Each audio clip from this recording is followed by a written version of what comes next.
Hi orange apples, welcome to Rakesh and Jeni. LKG படத்துல RJ Balaji அரசியல்வாதியாவே இருந்துட்டோம், ஒரு பிரஸ் மீட் ஹேண்டில் பண்ண மாட்டோமா அப்படின்னு சொல்லிட்டு ஒரு பிரஸ் மீட்டுக்கு போவாரு. ஸ்டார்டிங்ல கொஸ்டின் எங்கேயோ கேட்டு அதுக்கப்புறம் எங்கேயோ போய் முடிப்பாங்க. மனுஷனுக்கு தலையே சுத்திரும். புடிச்ச ஸ்வீட் எதுன்னு கேட்டா இப்ப என்ன தீவிரவாதின்றாங்க. 2 நிமிஷம் எனக்கு தலையெல்லாம் சுத்திருச்சு.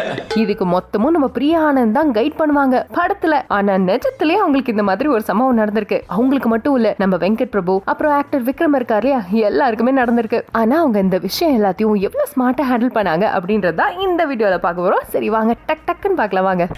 போலாம். ஃபர்ஸ்ட் கோட்டோட ட்ரெய்லர் லான்ச் ஈவென்ட்டா ஒரு பிரஸ் மீட் ஒன்று வச்சிருந்தாங்க. அதுல அர்ச்சனா கல்பாத்தி அப்புறம் வெங்கட் பிரபு இவங்க எல்லாமே இருந்தாங்க. இதுல வெங்கட் பிரபு கிட்ட கேட்டாங்க பாருங்க கேள்வி. அதெல்லாம் ஒவ்வொன்னு கேட்கும் போது யார் சாமி இவங்க அப்படின்னு நமக்கே தோணும்.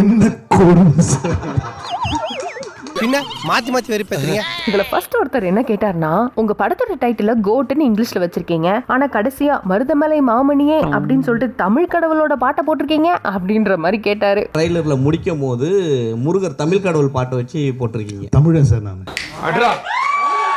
அதுக்கு வெங்கட் பிரபு, நான் தமிழுங்க, பட் இருந்தாலும் பேன் இண்டியா ரீச்காக தான் இங்கிலீஷ்ல பேர் வைக்கிறது. நான் வேற தமிழ் பேர்லாம் யோசிச்சு பார்த்தேன், எதுவுமே பெருசா செட் ஆகல. ஒரு பேன் இண்டியன் ஆடியன்ஸை வந்து கவர் பண்ணணுங்கிற படங்களுக்கு வந்து அது ஒரு தேவையா இருக்கு. முக்கியமா சோஷியல் மீடியால ஹேஷ்டாக் போட்டு தமிழ் தெலுங்கு ஹிந்தின்னு வேற பேர் போட்டா பெருசா ரீச் ஆகிறத விட ஒரே பேரா இருந்தா சூப்பரா எல்லாருக்கும் ரீச் ஆயிடும். அண்ட் ப்ரொமோஷன் பண்றதுக்கும் எங்களுக்கு ஈஸியா இருக்கு. அண்ட் இப்ப வர நிறைய புது படங்கள் அப்படித்தானே பண்ணிட்டு இருக்காங்க அப்படின்ற மாதிரி தெளிவா சொன்னாரு. நிறைய டைட்டில்ஸ் யோசிச்ச தமிழ்ல, அதெல்லாம் வந்து அது தெலுங்குல ஒரு டைட்டில் வைக்கணும், ஹிந்தில ஒரு டைட்டில் வைக்கணுங்கிறதுனால ஒரே டைட்டிலா தப்பிச்சடா நீ. அடுத்து அந்த ரிப்போர்ட்டர் இன்னொன்னு கேட்டாரு, எம்ஜிஆர் நல்ல நேரம் அப்படின்னு ஒரு படம் எடுத்துட்டாரு, அதனால நீங்க திரும்ப அந்த நல்ல நேரம் அப்படின்ற பேரை வைக்க முடியாது அப்படின்றதுனாலதான் கிரேட்டஸ்ட் ஆஃப் ஆல் டைம் அப்படின்ற பேர் வச்சிருக்கீங்களோ அப்படின்ற மாதிரி கேட்டாரு. நல்ல நேரம்னு வச்சிருந்தாங்க, அதனாலதான் தமிழ்ல வைக்க முடியலன்னு கிரேட்டஸ்ட் ஆஃப் ஆல் டைம் அப்படி வச்சிட்டீங்க. சம்பந்தம் இல்லாம பேசுறாங்களே. நல்ல நேரத்துக்கும் கிரேட்டஸ்ட் ஆஃப் ஆல் டைம்க்கும் என்ன சம்பந்தம் இருக்கும் அப்படின்னு உங்களுக்கு எப்படி புரியலையோ அதே மாதிரிதான் வெங்கட் பிரபுக்கும் புரியாம ஒரு நிமிஷம் முழிச்சாரு. ஆனா அடுத்த செகண்டே பாலிடிக்ஸோட ரெஃபரன்ஸோ அப்படின்னு சுதாரிச்சுக்கிட்டு நல்ல நேரம்ன்ற பேரை வைக்க முடியாது அப்படின்றதுக்காக நான் இந்த பேரை வைக்கல, இனிமே கிரேட்டஸ்ட் ஆஃப் ஆல் டைம் அப்படின்ற பேரை யாரும் வைக்க கூடாது அப்படின்றதுக்காக தான் வச்சேன் அப்படின்ற மாதிரி சொன்னாரு. கிரேட்டஸ்ட் ஆஃப் ஆல் டைம் இனிமேல் யாராலையும் வச்சுக்க முடியாதுங்கிறதுக்காக தான் வச்சிருக்கேன்.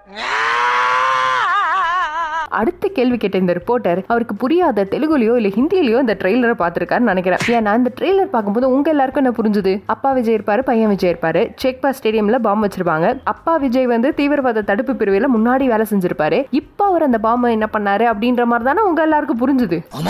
ஆனா இவர் என்ன தெரியுமா கேள்வி கேட்டாரு, ஒண்ணு காந்தி கலவரம் பண்றாரு அப்படின்றதா உங்களோட ஒன்லைனா, இன்னொன்னு காந்தின்ற பேர் வச்சுட்டு சரக்கடிக்கலாமா அப்படின்னு கேட்டாரு. அதுக்கு விபி, காந்தின்னு பேர் வச்ச சரக்கு அடிக்க கூடாதா, காந்தி பேரை வச்சுட்டு தண்ணி அடிக்கிற மாதிரி சீன் வச்சிருக்கீங்க. என் ஃப்ரெண்ட் பேரும் காந்தி சார். ஏன்னா காந்தி பேர் வச்சாலே சரக்கு கூடாதுன்னு அர்த்தம் சார். அது நீ ரொம்ப ஓவரா போயிட்டு என் பொறுமைக்கு ஒரு அளவு இருக்கு. என் ஃப்ரெண்டு, பெஸ்ட் ஃப்ரெண்டு காந்தின்னு ஒருத்தன் இருக்கான், அவன் பண்ணாத வேலையே கிடையாது, அதெல்லாம் ஸ்டேஜ்ல சொல்ல கூட முடியாதுங்க. அவன் என்னென்ன பண்றான் தெரியுமா உங்களுக்கு? அதெல்லாம் வெளியே சொல்ல முடியாது, அந்த அளவுக்கு மோசமான பையன். நான் நல்லா பண்றனோ இல்லையோ, ஆனா நீ நல்லா பண்ற. சோ மகாத்மா காந்தியும் இந்த காந்தியும் கம்பேர் பண்ணாதீங்க, ஒரு பேட் கம்பேரிசன் அப்படின்ற மாதிரி சொன்னாரு. அப்புறம் ஃபர்ஸ்ட் கேள்வியை நான் விட மாட்டேன் அப்படின்னு திரும்ப கேட்டாரா, உன்னை இந்த ட்ரெய்லரை பாத்தீங்களா இல்லையா, காந்தி கலவரம் பண்ணுவாரு நான் சொல்ல வரலங்க, நீங்க போய் பாருங்க அப்படின்ற மாதிரி சொல்லி முடிச்சிட்டாரு. ட்ரெய்லரே ஃபுல் படம் கதையே சொல்லியிருக்கேன், காந்தி கலவரம் எங்க இருந்து கேக்குறீங்க நீங்க கேள்வி? கேள்வி கேட்டது அடுத்த ரிப்போர்ட்டர், அப்புறம் விஜயகாந்த் இந்த படத்துல இருக்காராமே, வேற யாரெல்லாம் இருக்கா அப்படின்னு கேட்டாரு. உடனே வெங்கட் பிரபு, எல்லாமே கேட்டிருக்கேன், யாரெல்லாம் வேணும் யாரெல்லாம் படம் சர்ப்ரைஸ் எல்லாத்தையும் வரிசையா கேட்டிருக்கேன், வரிசையா நாங்க சொல்லிட்டு. அடுத்த ரிப்போர்ட்டர் திரும்ப முருகன் கிட்டே போயிட்டாரு. கடைசியில முப்பாட்டன் முருகன் பாடுறது வருது, அது அரசியல் ரீதியான ஒரு விஷயமா,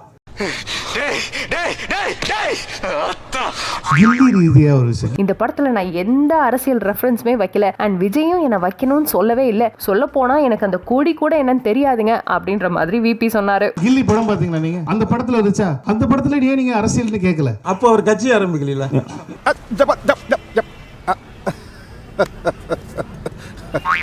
அடுத்து ஒரு ரிப்போர்ட்டர் கேள்வி கேட்டார் பாருங்க, விபிக்கு தலை சுத்துச்சோ இல்லையோ, அர்ச்சனா கல்பாத்திக்கு சிரிப்பு தாங்கல அப்படின்னு கேள்வி கேட்டார்னா, நம்ம தளபதி கூட நீங்க 1 இயரா டிராவல் பண்ணிட்டு இருக்கீங்க, சோ உங்க படம் நடிச்சதுக்கு அப்புறம் தான் இதுக்கப்புறம் படமே நடிக்க கூடாது, நம்ம அரசியலுக்கு போயிடணும்னு அவர் முடிவு பண்ணாரு அப்படின்ற மாதிரி சொல்ல, அதுக்கு வெங்கட் பிரபு,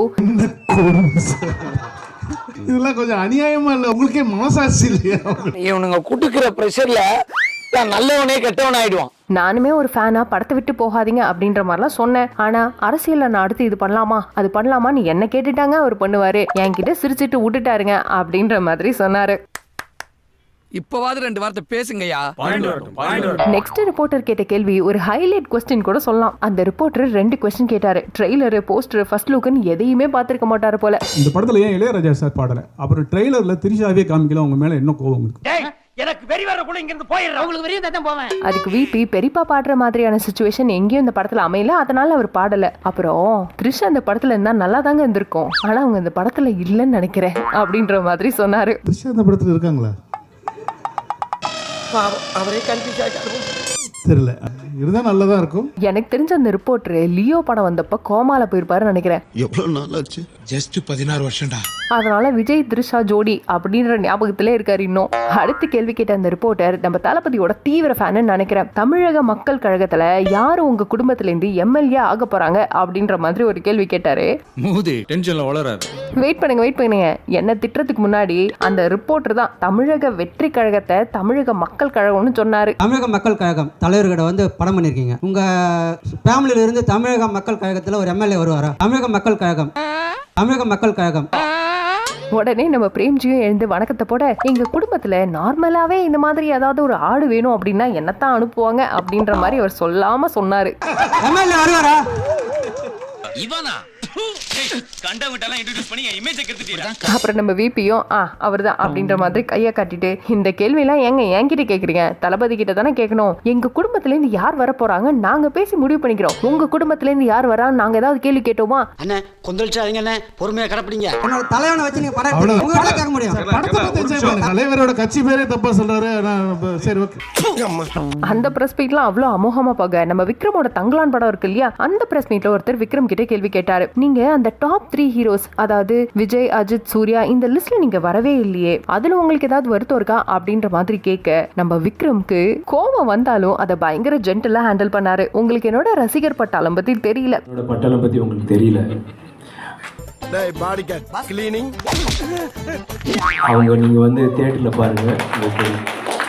நான் வந்து ஆடியன்ஸை 2 விதமா தாங்க பாக்குறேன். ஒன்னு ஃபேன்ஸ், இன்னொன்னு ஜென்ரல் ஆடியன்ஸ். இந்த 2 பேருமே மோஸ்ட்லி என் படத்தை பார்க்க வருவாங்க. நான் பெரிய இடத்துக்கு போகலன்னா சொல்ல முடியாது. நானும் தூள் சாமி மாதிரி நிறைய கமர்ஷியல் படங்கள்லாம் கொடுத்துருக்கேன். அதே நேரத்தில் ராவணன் கிங் மாதிரி எக்ஸ்பெரிமெண்டல் படங்களும் பண்ணியிருக்கேன். ஸோ சினிமாவை வெறும் கமர்ஷியல் ஆஸ்பெக்ட் மட்டும் பார்க்காம ஒரு எக்ஸ்பெரிமெண்டலா அந்த சினிமாவுக்கு நம்மளால என்ன பண்ண முடியுமோ அதை பண்ணணும் அப்படின்ற நோக்கத்துல தான் நான் பண்ணிட்டு இருக்கேன் அப்படின்னு சொல்லிட்டு, உங்களுக்கு இந்த படத்துக்கு டிக்கெட் கிடைக்கலன்னா சொல்லுங்க, நான் வேணா அரேஞ்ச் பண்றேன் அப்படின்ற மாதிரி நக்கலாவும் சொல்லியிருந்தாரு. ரசிகர்கள் மட்டும் நீங்க பாருங்க, நீங்க உங்க தியேட்டருக்கு வாங்க, உங்களுக்கு டிக்கெட் கிடைக்கலன்னா சொல்லுங்க, நான் வாங்கி கொடுக்குறேன். என்னமா பெரிய கர்ண பரம்பரை மாதிரி கேக்குற? ஆமா கர்ணனே தான், வாடி செல்லம் உட்கார்ந்து பேசுவோம். அப்புறம் அந்த ஷோவோட ஆங்கர் ஒரு விஷயம் சொல்லியிருந்தாரு. அதுக்கு பயங்கரமான கிளாப்ஸ் வந்துச்சு. ஆனா அது உண்மையும் கூட. நீங்க மென்ஷன் பண்ண ஆக்டர்ஸ்க்குலாம் ஹேட்டர்ஸ் இருக்காங்க, எங்களுக்கு கிடையாது.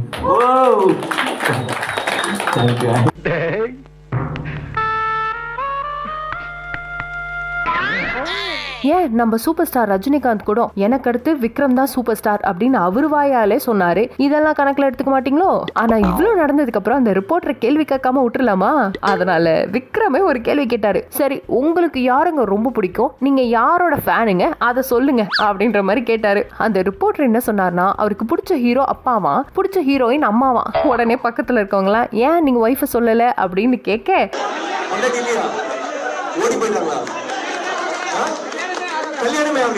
நண்பர்களே என்னடாச்சுன்னா ஒரு சோ மொத்தத்துல விக்ரம் கோவமா தான் பேசலையே தவிர அந்த ரிப்போர்ட்டரை வாரி விட்டுட்டாரு. உங்களுக்கு வந்து சீனியர் ரிப்போர்ட்டரா? அதான் டைம் இருக்கு நிறைய. கடையில பல்பெல்லாம் கொஞ்சம் ஆஃப் பண்ணுங்கப்பா. ஏண்டா இவ்வளவு பெரிய பல்ப் நீரி. அடுத்து நம்ம டாப் ஸ்டார் பிரசாந்தோட அந்தகன் படத்தோட பிரஸ் மீட்ல ஒரு ரிப்போர்ட்டர் நம்ம சிம்ரன் கிட்ட ஒரு கேள்வி கேட்டாரு. நீங்க பிரசாந்தோட சேர்ந்து ஒரு 5-6 படங்கள் பண்ணிருக்கீங்க, சரி, அவர் கூட நிறைய டுவேட் சாங்ஸ்லாம் ஆடி இருக்கீங்க. இப்போ உங்களுக்கு பதிலா பிரியா ஆனந்த் இந்த டுவேட் சாங் ஆடும்போது உங்களுக்கு எப்படி இருந்துச்சு அப்படின்ற மாதிரி கேள்வி கேட்டாரு. என்னையா கேள்வி கேக்குற? அதுக்கு நம்ம சிம்ரன், அவங்க கேரக்டர் அந்த படத்துல அந்த மாதிரிங்க, என் கேரக்டர் வேற மாதிரி, உங்களுக்கு படம் பார்த்தாதான் புரியும் அப்படின்னு சொன்னாங்க. நீங்க படத்தை பார்க்கும்போது உங்களுக்கு தெரியும் ஏன் நான் சிமி ரோல் பண்றேன், ஏன் பிரியா ஆனந்த் பிரியா பண்றாங்க. உடனே பிரசாந்தும் அவங்க ஒரு கோ ஆர்டிஸ்டுங்க, அவங்களுக்கு கொடுத்த ரோல அவங்க பண்றாங்க, எப்படிங்க இப்படி வித்தியாசமான கேள்வியெல்லாம் உங்களுக்கு கேட்க தோணுது அப்படின்ற மாதிரி ஃபைனல் பண்ணாரு. ஃபைனலா நம்ம பிரியா ஆனந்த் இந்த விசித்திர கேள்வி கேட்டு எனக்கு தமிழ் தெரியாம இருந்தாலே பரவாயில்லாம இருந்திருக்கும் போல அப்படின்ற மாதிரி ஃபீல் பண்ணாங்க. ஒரு இன்டர்வியூல அவங்க சொல்லியிருந்தாங்க, எனக்கு பெசன்ட் ரவி கொடுத்த எக்ஸசைஸ் பண்ணி எனக்கு இடுப்பு பிடிச்சிச்சு அப்படின்ற மாதிரி சொன்னாங்க. இந்த கேள்வியை எடுத்துட்டு வந்து அங்க கேட்க அதுக்கு அவங்களால பதில் சொல்லவே முடியல. சில வாட்டி ஏன் தமிழ் தெரியும்னு இருக்கும் sir. This is one of those situations. நீ வருத்தப்படாத செல்லம்.